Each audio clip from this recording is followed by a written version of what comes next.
Good morning. Welcome to Sunday Morning Devotional, brought to you by Golden Isles Primitive Baptist Fellowship and Heart Floss TV. I'm Vernon Eckleberry, and this morning I have a lesson for you entitled, Who's in Charge Here? But first, here's the Primitive Baptist Music Workshop Choir singing a song that's just perfect for our theme this morning, Behold Our God.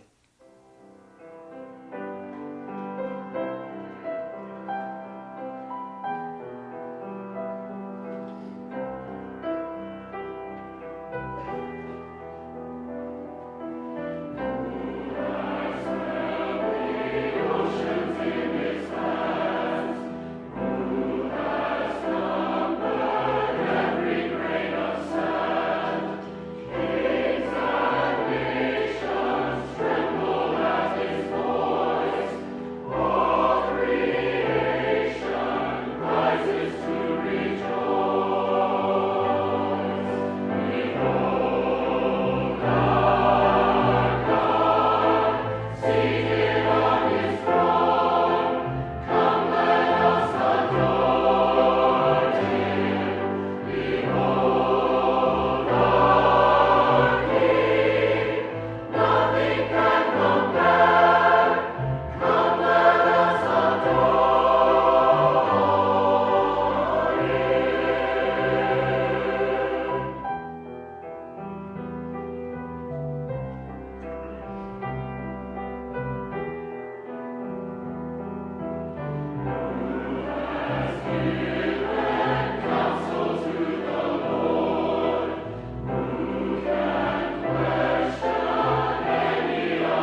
Behold our God sitting on the throne.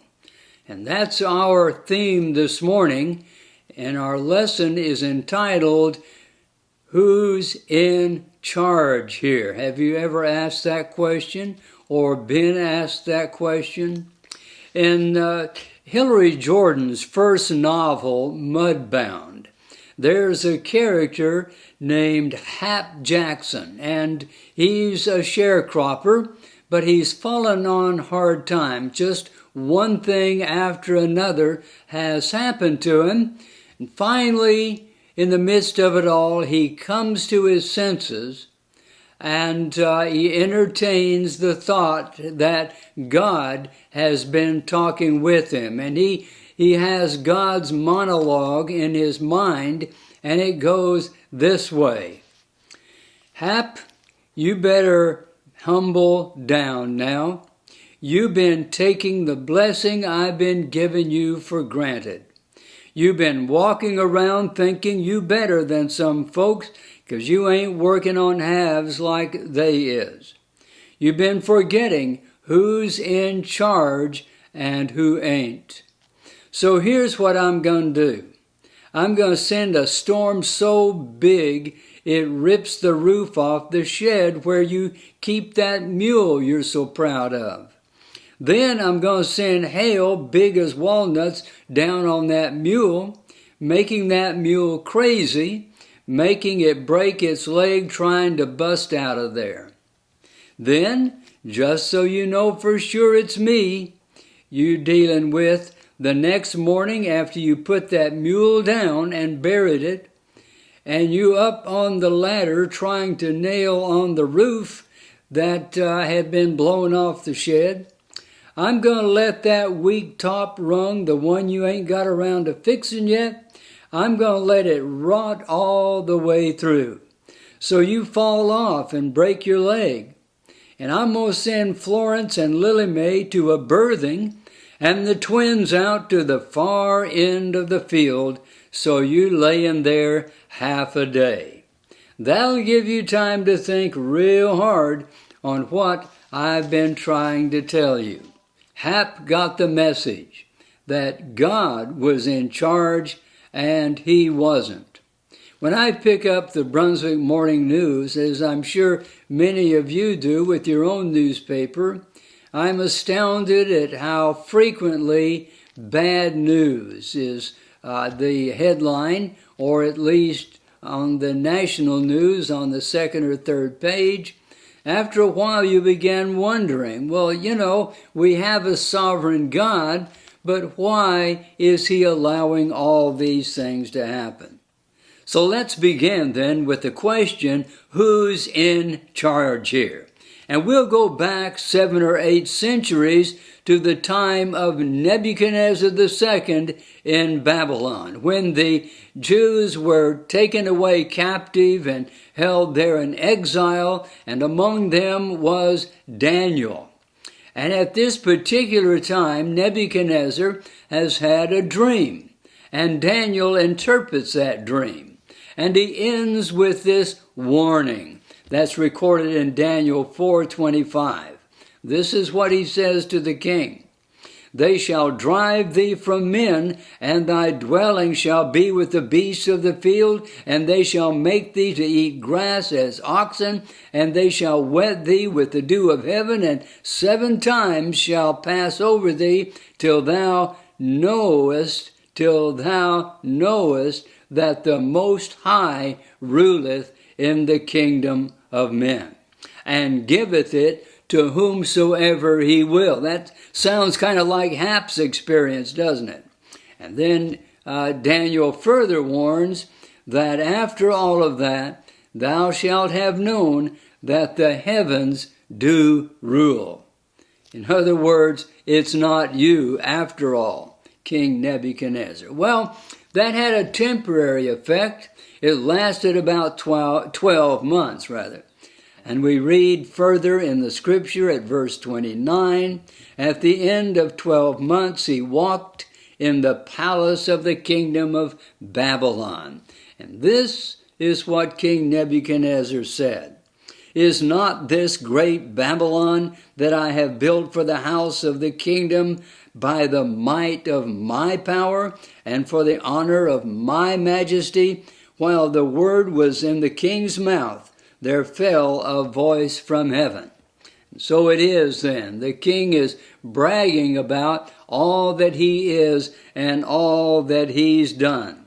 And now, like old Hap Jackson, God shows Nebuchadnezzar who's in charge here. He hears this voice saying, O Nebuchadnezzar, to thee it is spoken, the kingdom is departed from thee, and they shall drive thee from men, and thy dwelling shall be with the beasts of the field. And it goes on, and it happens exactly as Daniel said it would. But then, after all of that, as the Lord said through Daniel, the Nebuchadnezzar comes to his senses. And here's the new Nebuchadnezzar that has found out who's really in charge here in his kingdom. At the end of the days, that is, after all of these things happened, I, Nebuchadnezzar, lifted up my eyes unto heaven, and my understanding returned unto me. And I blessed the Most High, and I praised and honored him that liveth forever, whose dominion is everlasting dominion, and his kingdom is from generation to generation. And then he says a few more things, the idea being that now Nebuchadnezzar knows that it is God that rules over things here on earth, and not the kings, as he supposed beforehand. Countless kings and dictators, premiers, presidents, party chairmen have fancied having power over the people. But, as Paul writes in Ephesians 1 verses 21 and 22, God has put his Son on the high throne of heaven, that is, far above all principality and power and might and dominion and every name that is named in this world and the world to come. But it doesn't always seem that way, does it? So let's look now at the problem of evil. When we observe all of the evil that's in the world, one might be tempted to think, if God's in control, well, why are all of these things happening? The prophet Habakkuk had a case of that, and we read that on one occasion, after he observed all of the terrible things, the lawlessness and the corruption that was going on in his country, he finally has had enough, and he addresses God this way. The burden, this is in Habakkuk chapter 1, the burden which Habakkuk the prophet did see. O Lord, how long shall I cry, and thou wilt not hear? Even cry out unto thee of this violence, and thou wilt not save. Why dost thou show me an iniquity? Why do I see all of these things going on, and cause me to behold grievance? For spoiling and violence are before me, and there are those that raise up strife and contention. The law is slacked, Habakkuk says, and judgment doth never go forth. In other words, we know something about that, don't we? When the judicial system even is corrupt. For the wicked doth compass about the righteous, therefore wrong judgment proceedeth. So it was all backwards according to what Habakkuk thought it should be. It looked like the bad guys were in control, while God seemingly just looked on and did nothing about it. And the great prophet Jeremiah also was taken aback by the terrible things that he observed in the nation of Judah at this time. And he writes in Jeremiah 12, Righteous art thou, O Lord, when I plead with thee, yet let me talk with thee of thy judgments, or what you're doing. Wherefore doth the way, this is amazing, that he questions God's judgment in the way things are going on. Let me talk with thee of thy judgments. Wherefore doth the way of the wicked prosper? Wherefore are all they happy that deal treacherously? And it seems like then the people of God, or the righteous, you see, are having difficult times, while the bad guys seem to be in charge. Now let's look then at the divine purpose behind it all. God is in charge, and there's purpose in everything we see. Maybe you've seen the movie The Money Pit, starring Tom Hanks as a man named Walter Fielding, who buys a new home and soon finds out that it's a lemon. He hires a contractor to fix it up, and when he comes home that afternoon, he is startled by what he sees. He sees his house completely torn up, and he panics and cries out, "They completely ripped up my house." But the contractor just admires the work. He says, "Look at those holes, huh?" Then you've got your gravel piles, your sand piles, and your scrap piles. What Walter Fielding saw as catastrophe, the builder saw as progress. "Don't worry," he was telling Fielding, "I know what I'm doing. I'm in charge here, and it's going to be okay." That's the way it is with the divine builder. Everything may look in turmoil now, but it's all moving toward a grand and glorious end. Jesus said, when you see the nations in distress, when you see perplexity everywhere, when you see men's hearts failing for fear about what's going on around them, when you see them being consumed with things coming on the earth, then Jesus, the one in charge, says, when you see these things, look up and lift up your head, for your redemption draweth nigh. The finished product is very close. That's in Luke 21:28. When things are the darkest for this world, or in your own life for that matter, look up and lift up your head, as did King Nebuchadnezzar finally, when he understood that God, not the king, was in charge here. He's in charge of this world. He's in charge of your life. And that's exactly the way that we want it to be, isn't it? And now, may God be with you till we meet again.